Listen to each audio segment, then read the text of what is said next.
กัดเขาไปสิมากัดกูทุกไปเอาเขาไปยังไปอยู่ดักไปอยู่ดักไปนั่งเราชอบเล่นกับมันขี้ใบหัวผมตัวนี้ขันเหี้ยวพอแล้วมั้งถ่ายคลิปละดักพอเร็ว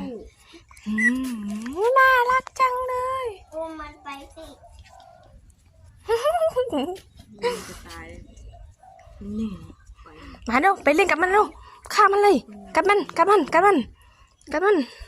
ยังติดดัก